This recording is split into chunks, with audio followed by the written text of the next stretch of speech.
¿Por qué este juego te hace sentir tan genial mientras luchas y tan mal cuando ganas? Y te voy a enseñar cómo lo hace. Bueno, espera, porque se me olvidaba. También te puede hacer sentir otra cosa. Rabia, asco, furia. Y todo por intentar atrapar un maldito lagarto. Para entender por qué este juego funciona así, primero tienes que entender el mundo en el que apareció.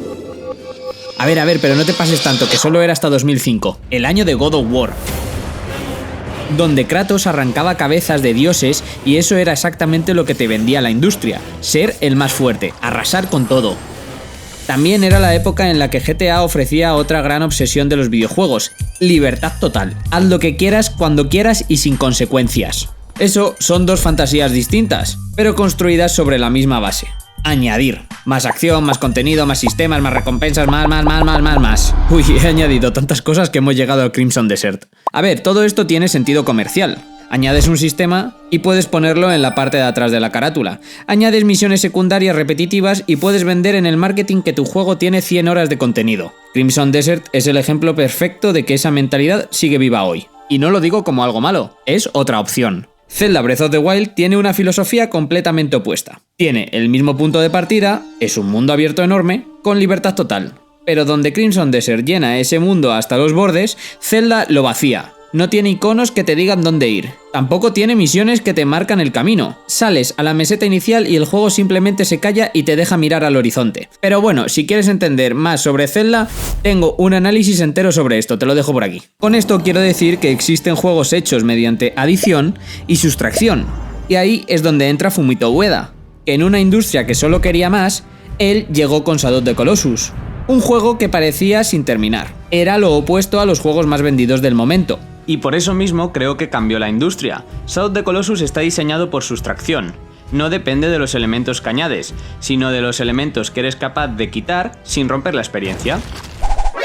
Fumito Ueda limpió el juego, quitó todo lo que la industria consideraba obligatorio, sin una barra de vida constante, sin un minimapa atestado de iconos, sin bichejos por ahí que te sirven para farmear excepto esos malditos lagartos, sin ciudades ni mercaderes, sin misiones secundarias. Sony, aterrorizada, le hizo una pregunta obvia: ¿qué va a hacer el jugador en un mundo completamente vacío? Y Fumito Ueda respondió: sentir. El silencio no es que no pase nada.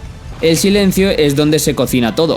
Cada momento de calma está ahí para que cuando llegue el golpe emocional te entre con todo.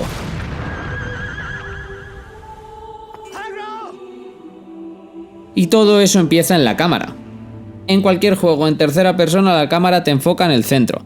Aquí no, la cámara de Shadow of the Colossus lucha contra ti, se pone a ras del suelo y adopta posturas raras. Y prefiere encuadrar el paisaje antes que al héroe. El protagonista no es el centro del universo. La cámara está diseñada para hacerte sentir pequeño, para recordarte constantemente la proporción entre tú y el mundo. Y en ese mundo enorme y silencioso tienes una sola compañía, Agro, tu yegua. En cualquier juego la montura es un coche con piel de animal. Responde al instante y no tiene su propio peso. Agro tiene un control completamente diferente. No la controlas a ella. Le das órdenes a través de las riendas. Y con eso sientes la fricción, el peso de sus patas y el retardo de los giros. Tiene voluntad propia. Si intentas tirarla por un acantilado, frena en seco por puro instinto. Si dejas de pulsar el stick en un desfiladero, busca el camino seguro. Deja de ser un sistema de transporte y pasa a ser un ser vivo. No estás solo en este páramo, estás en soledad, que son cosas completamente distintas. Y cuanto más tiempo pasas con Agro, entiendes que el silencio también puede crear apego. Y en esos momentos de calma, cabalgando sin prisa, es cuando el juego te recuerda que existe otra cosa que no puedes hacer, y es atrapar al mierdecillas ese. El protagonista tampoco se mueve como un héroe. Sus animaciones son torpes, inseguras. Cuando trepa, se le nota el esfuerzo. Cuando nada, parece que está a punto de hundirse. Hasta cuando salta. ¡Mira eso! Y cuando golpea a un coloso, no hay elegancia. Yo creo que hay desesperación. En realidad es que debe estar asustado. No es un guerrero entrenado. Fumito Ueda toma la decisión de que el jugador nunca se sienta poderoso dentro del cuerpo del protagonista, porque esta historia no trata de ser más fuerte. Trata de hasta dónde es capaz de llegar a alguien por lo que no puede recuperar. Los colosos no funcionan como los jefes de otros juegos. No hay ninguna sala. Solo llegas al coloso después de varios minutos de silencio. Y la bestia simplemente está ahí, en su territorio. No hay barra de vida visible, no hay indicación de qué tienes que hacer, no hay ni un solo tutorial, solo el coloso y tú.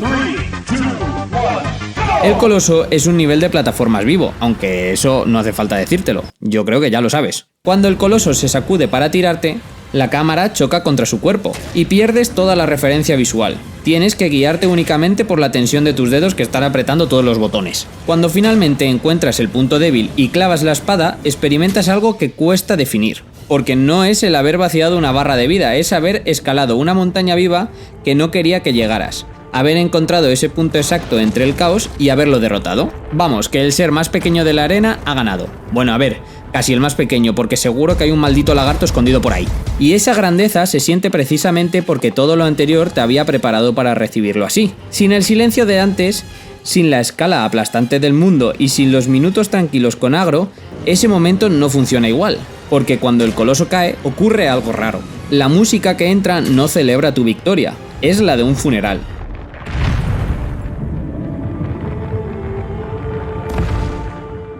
Los colosos, en mi opinión, nunca fueron malos. No te persiguen, no amenazan al mundo, la mayoría ni siquiera te ataca primero. Piensa en Phalanx, creo que se dice así, la verdad. Vamos, el 13º coloso. Un bicho volador colosal que planea sobre las dunas en un silencio sagrado. Pasa de ti, eres tú quien la persigue a caballo.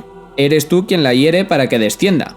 Y eres tú quien la clava una espada en la espalda mientras ella continúa su vuelo como si nada. Phalanx no sabía que iba a morir hoy.